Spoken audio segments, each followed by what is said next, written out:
알고 묘한 그 말씀, 생명의 말씀은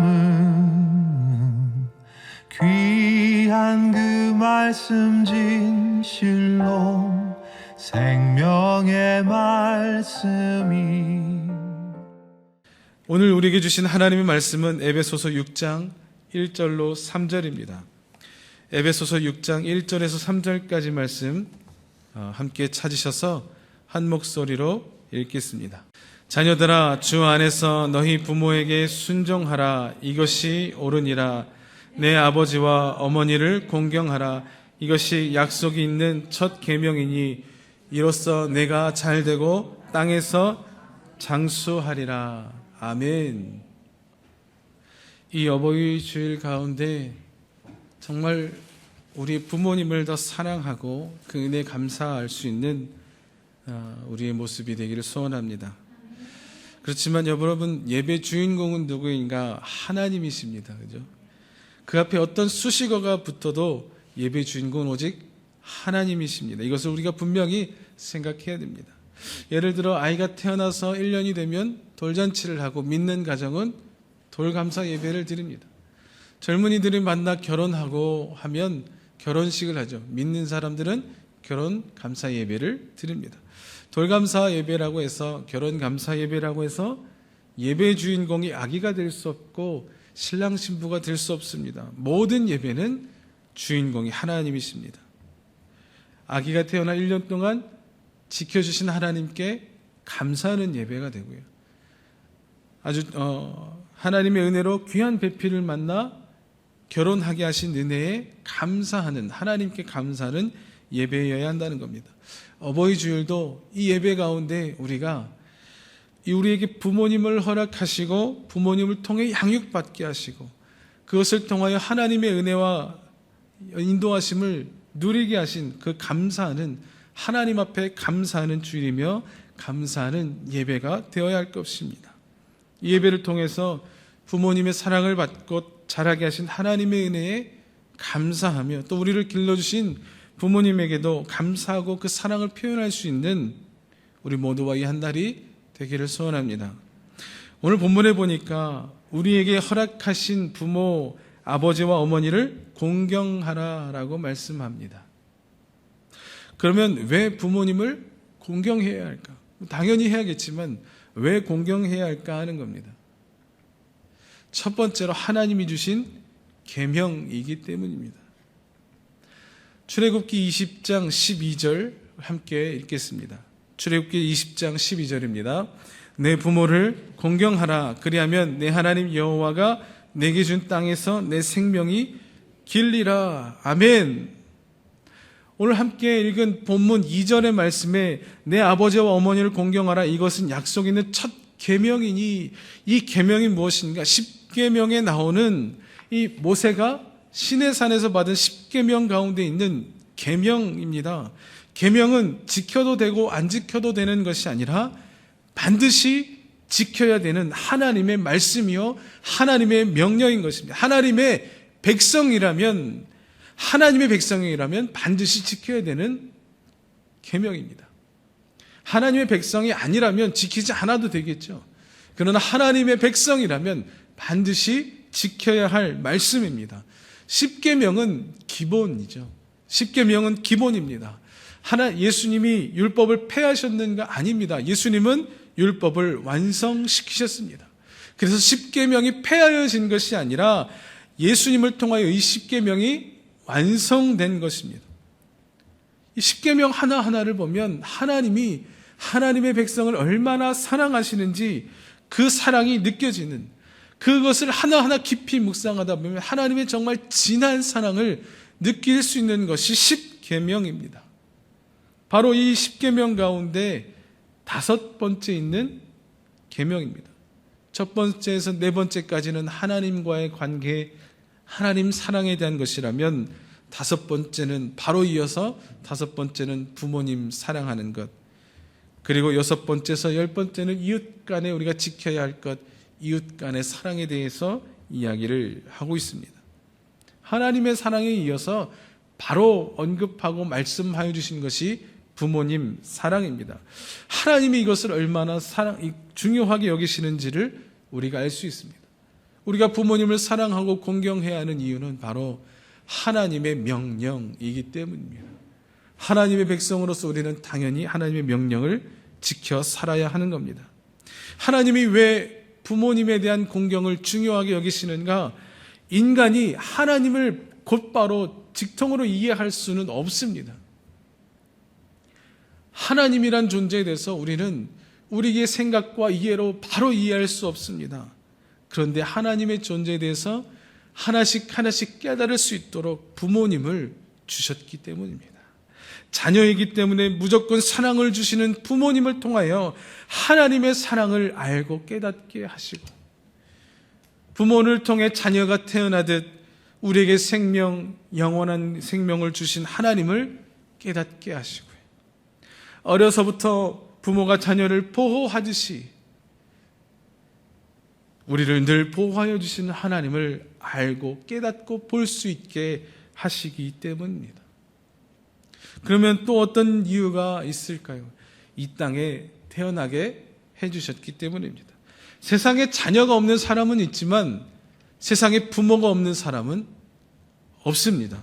무슨 말인가? 부모 없이 태어난 사람은 한 사람도 없다는 말입니다. 누구든 태어났다는 것은 그 태어나게 한 부모가 있다는 것이죠. 세상에 자기 능력으로 태어난 사람은 아무도 없습니다. 태어난 것은 다 부모님의 역할, 부모님의 은혜가 있었기 때문입니다. 총각 때는 임신하면 그 뱃속에서 아이들이 다 잘 크는 줄 알았습니다. 그냥 임신만 하면 다 잘 되는 줄 알았습니다. 그래서 가끔 치명적인 병이나 어려움이 있는 사람들이 있다는 건 알지만 아주 매우 드문 일이라고만 생각했습니다. 근데 저희 가정에 아이가 생기고 또 아이가 태어나는 과정을 함께 겪다 보니 그렇지 않았습니다. 일단 아이가 들어서는 것 자체가 쉬운 일이 아니죠. 아이가 생겨야 하는데 수정이 안 돼서 참 어려움 가운데 있는 부부들이 참 많습니다. 그렇게 아이가 생겨도 12주까지는 굉장히 조심을 해야 됩니다. 12주 동안 유산될 확률이 굉장히 높죠. 이 12주 안에는 그 아기가 들어있는 아기 집이 작고 얇은 실에 매달려 있는 것 똑같다라고 저희 의사 선생님이 이야기를 해 주시더라고요. 12주를 정말 조심조심히 잘 보내야 됩니다. 그러면 남은 7달 동안은 편한가? 옆에서 보니까 그렇지 않더라고요. 산모는 얼마나 힘든지 모릅니다. 온몸에 뼈가 다 아프죠. 그죠? 왜냐하면 이 몸 안에 아이가 들어가야 할 공간이 계속해서 생겨야 되고 커지고 있다 보니 몸의 뼈들은 다 늘어나고 다시 제각각 맞춰집니다.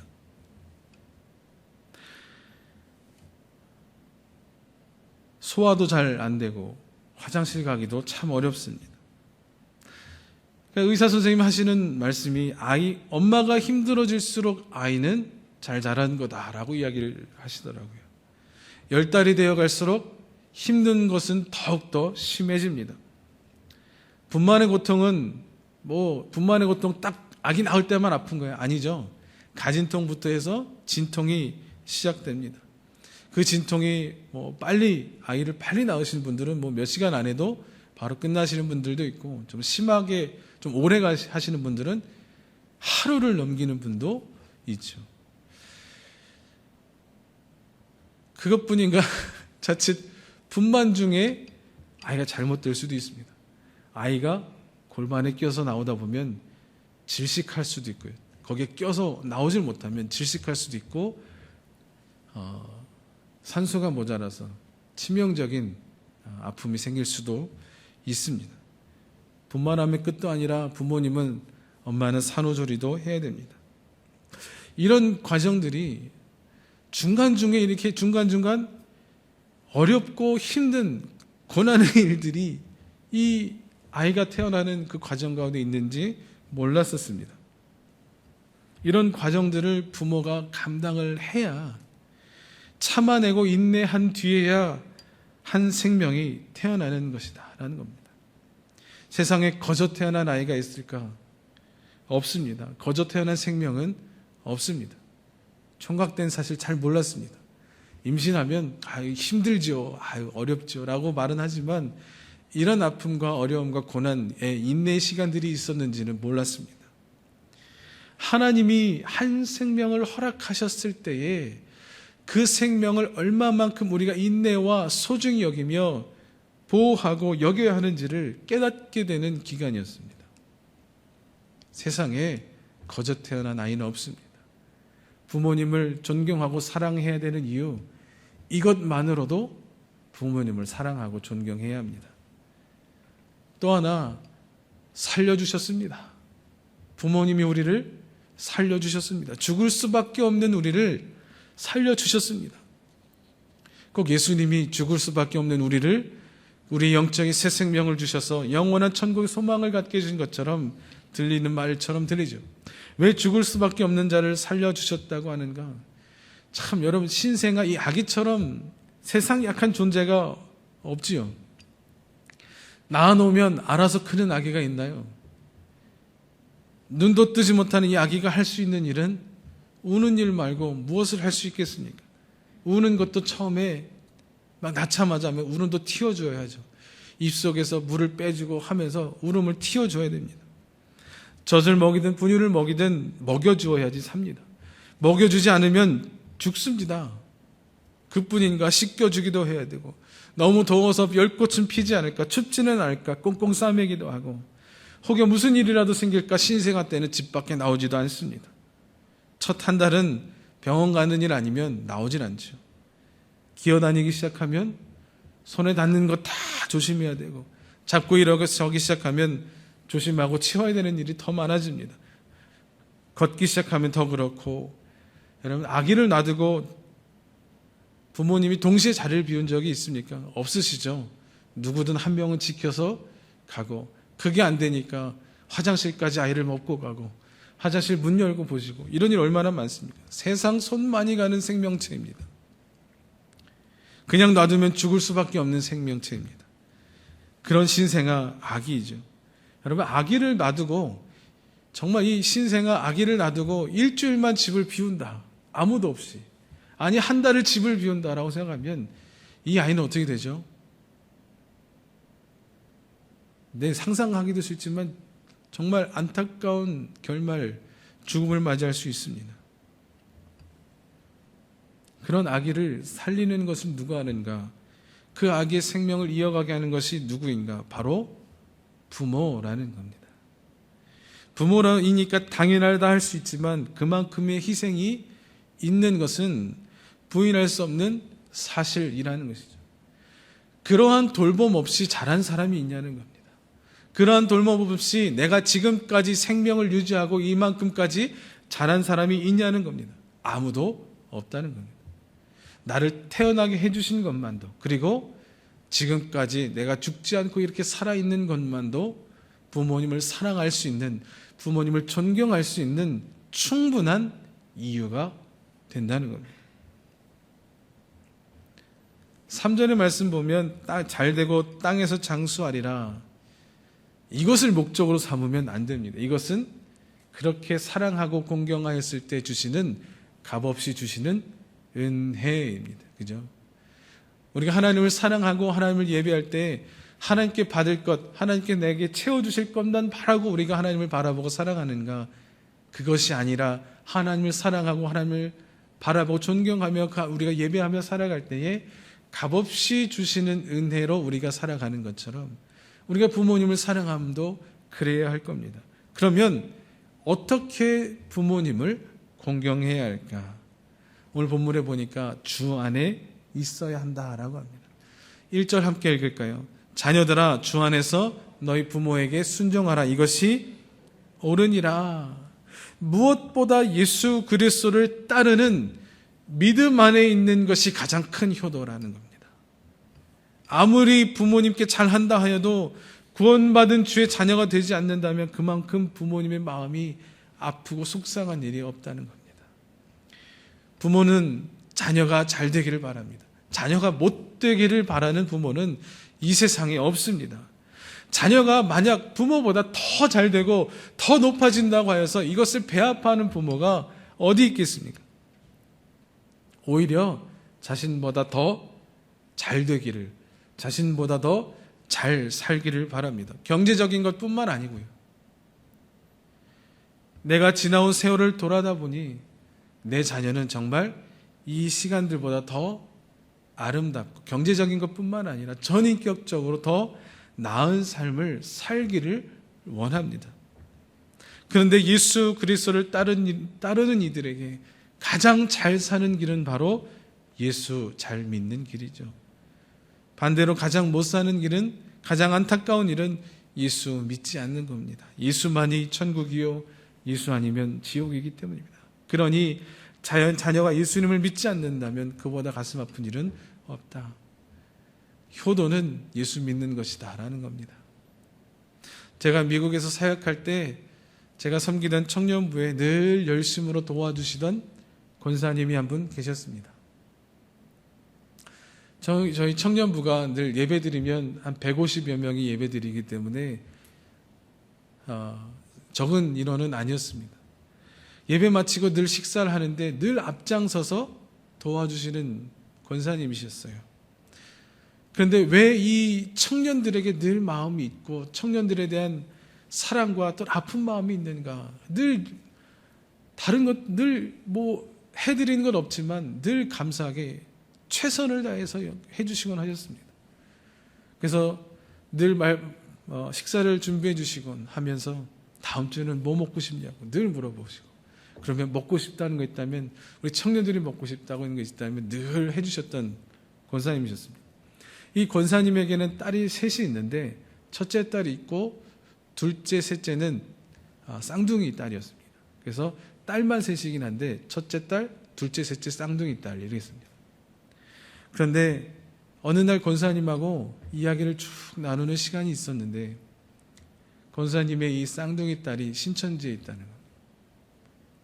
신천지에 빠져서 그것 때문에 마음이 너무 아프고 힘들고 기도할 때마다, 생각할 때마다 눈물 나고 그 아픔이 큰지, 그 말씀을 나누는, 그 대화를 나누는 중에 그 아픔이 저한테도 고스란히 전달되는 것 같아 저도 마음이 너무 아팠습니다. 그래서 그날 이후로 계속해서 함께 기도하고 권사님을 위해서, 그 딸들을 위해서 기도했습니다. 지금도 생각날 때마다 새벽마다 기도합니다. 지금 계속 소식을 전하고 있지는 못해서 돌아왔는지 그것은 잘 모르겠습니다. 근데 여러분, 왜 그렇게 마음 아파하는가? 그분이 왜 그렇게 마음 아파하는가? 자녀가 예수 밖에 있다는 것은, 예수 안에 있는 것이 아니라, 주 안에 있는 것이 아니라 그 밖에 있다는 것은 부모님의 마음이 참 아프고 슬프고 안타까운 일이라는 겁니다. 반대로 주 안에 있다는 것, 예수 안에 있다는 것은 큰 기쁨이 아닐 수가 없습니다. 함께 기도했지만 우리 윤영분 집사님의 따님을 위해서도 우리가 함께, 정말 함께 기도해야 될 것, 구원 받도록, 예수님 믿도록 함께 기도하기를 원합니다. 두 번째로 순종해야 됩니다. 어떻게 우리가 부모에게 공경하는가? 순종해야 됩니다. 앞서 읽은 1절의 말씀을 보면 순종하라 라고 말합니다. 너희 부모에게 순종하라, 이것이 옳으니라. 순종은 무엇인가? 순종은 부모님이 원하는 대로, 말씀하신 대로 따르는 것입니다. 말만의 순종이 아닙니다. 예, 하겠습니다 하고 행동으로 옮기지 않는 것은 순종이 아닙니다. 말과 함께 행동이 함께 가는 것이 순종입니다. 앞에서만 순종하는 척하고 뒤돌아서면 순종하지 않는 것이 아니라 앞에서도 뒤에서도 동일한 순종의 모습이 있어야 한다는 겁니다. 부모님에게 왜 순종해야 하는가? 그것이 왜 중요한가? 앞서서도 말씀드렸지만 부모님을 통해서 하나님을 깨닫게 하는 이 체계를 우리에게 만들어 주셨기 때문입니다. 부모님과 자녀라는 체계를 주신 것, 하나님을 깨달을 수 있도록 우리에게 허락하신 것이라는 겁니다. 부모에게 순종하지 못하는 자가 어찌 하나님께 순종할 수 있겠는가? 하나님은 하나님의 백성을 위하여서 예수 그리스도를 보내주셨고 예수님을 통해 이 땅에 수많은 교회가 세워지게 하셨습니다. 예수님의 그 죽으심과 부활, 승천이 아니면 이 땅에 교회가 세워질 수 없었습니다. 그 이후로 성령의 임재, 오순절의 성령의 향림을 통하여 초대교회가 세워지고 그 교회를 통하여 지금 이 나라, 우리나라까지 이 수많은 교회가 생겨지게 되었습니다. 그렇기 때문에 모든 교회는 예수 그리스도를 머리로 하고 각 지역의 교회들은 주님의 부르심과 훈련된 종들을 통하여 주님의 말씀을 가르치며 이끌어 갑니다. 그것이 교회 공동체의 모습이죠. 그보다 더 작은 공동체는 무엇인가? 각 가정, 최소 공동체인 가정, 이 가정이 바로 최소 책의 교회가 되어야 된다는 겁니다. 그러면 그 부모님에게 리더십이 있다는 겁니다. 부모님에게는 축복의 권세도 있고요. 그 가정의 축복의 권세도 있습니다. 그리고 그 리더십에 순종하는 것을 배우게 하십니다. 그래서 하나님 말씀에 순종하는 것도 배우게 하신다는 겁니다. 부모님에게 순종하는 것을 통하여 하나님께 순종하는 것을 배우게 하십니다. 그래서 순종해야 합니다. 세 번째로 공경해야 됩니다. 공경해야 한다, 공경하다의 뜻을 국어 사전에 찾아보면 공손하게 받들어 모신다라는 뜻이 있습니다. 앞서 읽은 출애굽기 20장 12절에 나온 10계명의 공경하다의 뜻을 찾아보면 그 안에 존경하다, 영광되게 하다라는 뜻의 명령어로 카베드라는 말로 쓰여졌습니다. 근데 이 카베드라는 말이 하나님을 경외하다라는 것을 말할 때도 사용되는 말입니다. 그러면 어떻게 하는가? 부모님을 공경하는 것은 경외하는 것, 하나님을 경외하는 것처럼 섬겨야 됨을 의미한다는 겁니다. 하나님을 카베드하는 것처럼 부모님을 카베드해야 된다는 겁니다. 마틴 루터는 이런 의미에서 부모를 하나님의 대리자로 이해하고 설명합니다. 그렇게 주장합니다. 앞서 나눈 것처럼 부모님에 의하여서 육체가 조성되었기 때문입니다. 요즘 시대는 보면 부모님을 공경해야 되는데 부모님을 공격하는 자녀가 얼마나 많은지 모릅니다.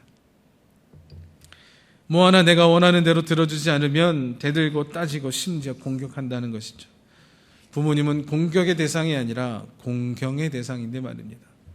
하나님을 경외하듯이 해야 한다면 두려워하는 마음이 있어야 합니다. 그리고 그 두려워하는 마음 위에 존경의 마음이, 그리고 사랑의 마음이 동시적으로 있는 것이 경외하다는 뜻입니다. 그렇기 때문에 부모님을 사랑하는 것은 부모님을 두려워하는 것과 부모님을 존경하는 것과 그리고 부모님을 사랑하는 것이 동시적으로 있어야 한다는 겁니다. 옛날에는 참 부모님이 다가가기 어려운 부모님이었습니다. 그래서 요즘에는 그것이 너무도 쉬워진, 두렵지 않은 부모님이 된 경우가 너무 많은 것 같습니다. 그러나 성경은 분명하게 두려워하는 마음이 있어야 함을 말합니다. 그와 함께 존경이, 두려워하는 마음과 함께 사랑이 있어야 함을 말합니다. 부모님을 사랑하시되 존경하시고 두려워하며 할 수 있기를 원합니다. 그런데 여기서 두려워한다는 말은 하나님을 두려워한다라고 할 때도 하나님 앞에서 두려워서 벌벌벌 나를 어떻게 하면, 내게 벌 주면 어떡하지 하면서 두려워하는 그런 벌벌 떠는 두려움이 아니라 그만큼 이 하나님의 존재와 그 위대하심이 큰 것 앞에 우리가 서게 된다는 겁니다. 그 위대함, 크심을 우리가 깨닫는 겁니다. 너무나 크고 크신 하나님 앞에 섰을 때 그 두려움을, 우리가 위대함을 우리 몸으로 생각으로 깨닫게 되는 것이죠. 부모님의 존재를 그렇게 여겨야 한다는 겁니다. 정말 감사한 부모님, 위대한 부모님, 나를 낳아주신 부모님, 나를 키워주신 부모님에 대한 그 위대함이 우리 안에 마음에 있어야 한다는 겁니다. 그러한 두려움이 있어야 하고 그것을 통하여 존경하고 사랑하는 마음이 있어야 함을 말합니다. 왜 부모님을 사랑하고 공경해야 하는가? 하나님이 주신 계명 때문이라고 말씀드렸습니다.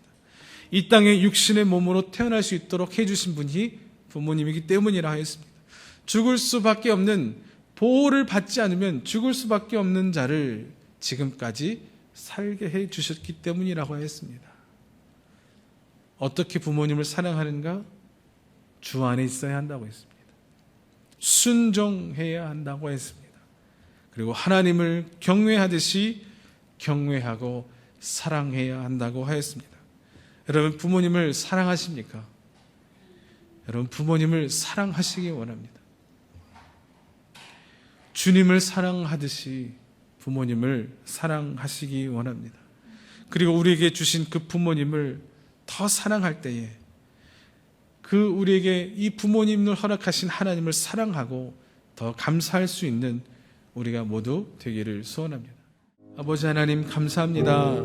어버이 주일을 맞이하여 주님께서 우리에게 이 부모님을 허락하신 이유와 뜻이 무엇인지, 그리고 우리가 왜 사랑해야 되는지, 어떻게 사랑해야 하는지를, 어떻게 존경하고 경외해야 되는지를 다시 한번 배우고 나누었습니다.